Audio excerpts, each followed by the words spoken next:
आज के इस वीडियो में हम बात करने वाले हैं एक ऐसे प्रोटेस्ट की जिसमें बिना वायलेंस के ब्रिटिशर्स को चैलेंज किया गया.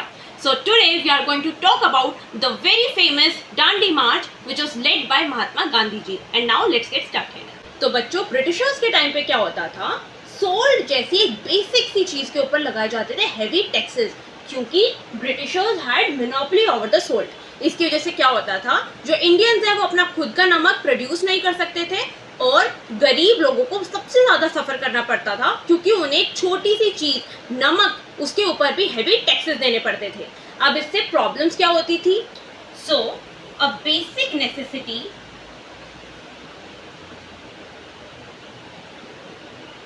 was taxed बिकॉज सॉल्ट एक बहुत ही बेसिक नेसेसिटी है. चाहे आप अमीर हो चाहे गरीब, हर किसी को सॉल्ट तो चाहिए ही होता है खाने में डालने के लिए. तो it was a very basic thing जिसके ऊपर ब्रिटिशर्स टैक्स लगा देते थे. सेकेंड प्रॉब्लम ये थी that poor people suffered the most. इसकी वजह से गरीबों को सबसे ज्यादा सफर करना पड़ा.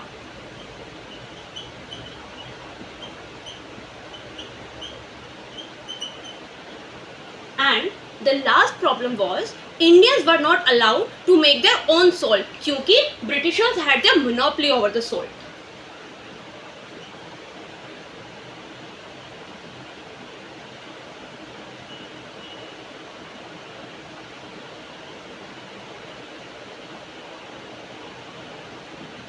तो बच्चों, अब हमारी इस प्रॉब्लम को सॉल्व करने के लिए हमारी कहानी में एंट्री होती है महात्मा गांधी जी की. महात्मा गांधी जी ने अपनी दांडी यात्रा, साबरमती आश्रम से दांडी तक जाने की अपनी यात्रा विद 78 फॉलोअर्स के साथ 12 मार्च 1930 को कर दी थी स्टार्ट. उन्होंने 240 माइल्स का सफर कुल 24 दिनों में पूरा किया, वो भी पैदल चल के. हाँ जी, उन्होंने कोई गाड़ी वाड़ी की सहायता नहीं ली थी. उन्होंने 240 माइल्स का सफर तय किया था पैदल चलकर, और वो भी 24 डेज में. हमारी दांडी यात्रा के दौरान जो कुल 78 फॉलोअर्स थे वो बदल गए हजारों फॉलोअर्स में. इसमें गांधी जी की मदद हजारों लोगों ने करी और इसमें औरतों ने भी बढ़ चढ़ के अपना योगदान दिया. और फाइनली हमारे जो गांधी जी, साथ में वो 1000 फॉलोअर्स फाइनली दांडी पहुंच गए ऑन 6 अप्रैल 1930. और दांडी पहुंचकर उन्होंने समुद्र पर जाकर वहां पे से उन्होंने बनाना स्टार्ट किया नमक.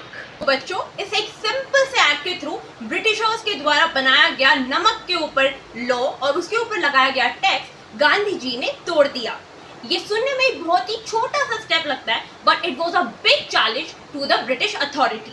तो इसके थ्रू हमें ये सीखने को मिलता है कि हम बिना वायलेंस का यूज करे भी, बिना लड़ाई झगड़े करे, बिना हथियारों का यूज करे भी बहुत आराम से, प्यार से भी अपनी बात को मनवा सकते हैं और जस्टिस की भी डिमांड कर सकते हैं. तो thank you so much guys, that was it. बस जाते जाते आपसे एक क्वेश्चन है कि अगर आप उस टाइम पे होते दांडी मार्च की यात्रा के दौरान, तो क्या आप उस यात्रा में पार्टिसिपेट करते? जरूर बताना. तब तक के लिए बाय.